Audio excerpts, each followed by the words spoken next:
$1,200. Every month. For the rest of your life. That's Ozempic without insurance. And here's the thing. It works. It really works. People are losing 50, 70, 100 pounds, reversing diabetes, cutting heart disease risk. But the moment you stop paying, the weight comes back. You're not buying a cure, you're renting one. What if I told you that in 2 years, maybe 3, you might not need the weekly shots anymore?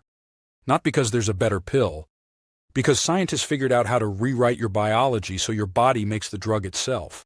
One procedure, potentially permanent. 3 teams are racing to make it real, and one of them might actually pull it off. Let's be honest about what Ozempic really costs. $62,000 over 5 years. That's if your insurance covers it. Most don't. 520 injections a year. Nausea that makes some people quit. Pharmacy shortages that leave you scrambling. And 40% of Americans, over 100 million people, could benefit from these drugs. But most can't access them. So yes, GLP-1 drugs are a breakthrough. They're also a bottleneck. The weekly injection model was never going to scale to 100 million people. It was always going to be a stopgap. The real race isn't for a better weekly drug. It's for a way to make the weekly drug obsolete. And that race is closer to the finish line than most people realize. Here's the concept in one sentence. Instead of injecting GLP-1 into your body every week, give your cells new instructions so they produce it themselves. Your body becomes the pharmacy. Think of it like this. Right now you're streaming the medication. Constant connection required. Gene therapy is downloading it once. It runs locally. No refills. No weekly ritual. No pharmacy middleman.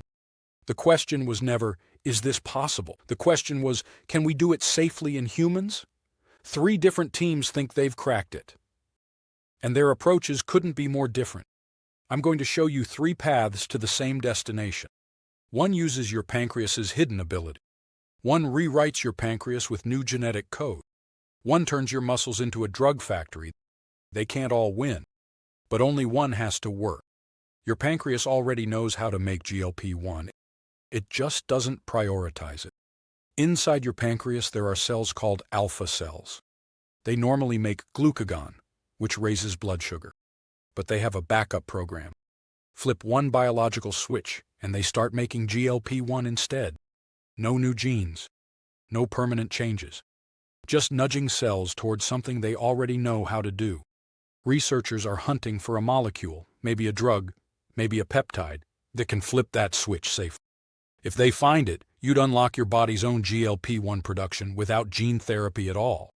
Lowest risk, lowest complexity, but also the least proven. A company called Fractal isn't waiting for your cells to cooperate. They're giving them new instructions directly. Using gene therapy, they deliver new DNA to your pancreas. Not through your bloodstream, locally with an endoscope, right to the organ. The DNA tells pancreatic cells, make GLP-1, keep making it. In obese mice, one treatment caused massive, sustained weight loss. It outperformed semaglutide, the drug in Ozempic. One procedure, months of effect, no weekly shots. This is the most aggressive approach. Gene therapy is powerful, but it's also permanent. You can't just stop it if something goes wrong. Fractal calls it Rejuva. It's heading toward human trials now. High risk, high reward, and maybe high durability. Renbio looked at the pancreas and said, why bother? Instead, they're using your muscles. They inject plasmid DNA into muscle tissue, then use electrical pulses to help cells absorb it. Your muscle reads the instructions and starts secreting GLP-1 into your bloodstream. No virus, no permanent genetic change. Just DNA, electricity, and your own tissue doing the work. In mice, one treatment produced lasting weight loss without redosing. The appeal? It's simpler than viral gene therapy. It might be easier to adjust or reverse, but it's also the least tested in large animals. So which one wins? Honestly, we don't know yet. Maybe all 3 work. Maybe none of them do. But here's what matters. The science is real, the funding is serious, and human trials are starting. This isn't science fiction anymore. It's engineering. Let's say one of these works. What changes? For patients, one procedure instead of a lifetime subscription. For healthcare systems, a one-time cost instead of endless refills. For people who can't tolerate weekly drugs or can't afford them, a completely different option. But here's the thing nobody's talking about. If this works, it won't just disrupt Ozempic. It'll disrupt the entire model of chronic medication. Why take a statin every day if we can program your liver to regulate cholesterol? Why inject insulin if we can fix the beta cells that make it? The GLP-1 programs aren't just about weight loss. They're the proof of concept for programmable medicine. And that's why every major pharma company is watching. Now the hard part. None of this is approved yet. It's all preclinical or barely into early trials. The questions that matter are the ones we can't answer yet. How long does it last? Can you adjust the dose? What if expression levels are too high? What about immune responses? Off-target effects? Long-term safety? Gene therapy has had failures. High-profile ones. Safety isn't optional. It's the whole game. But the early animal data is strong enough that serious teams are betting their companies on this. Fractal has raised significant funding. Renbio is backed by credible investors. This isn't a moonshot anymore. It's a clinical stage program. We're 2, maybe 3 years from knowing if this works in humans.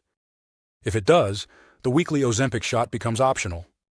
Not because we found a better drug, because we stopped needing drugs at all. We learned to rewrite the code. Here's my prediction. 5 years from now, one of these approaches, or something like it, will be standard care. And we'll look back at weekly GLP-1 injections the way we look at daily insulin shots for type 2 diabetes. Necessary once. Obsolete now. I'll be covering these trials as the data drops. Subscribe if you want updates when the results come in. And comment below, which approach do you think gets there first? The pancreas switch, the gene rewrite, or the muscle factory? Let me know.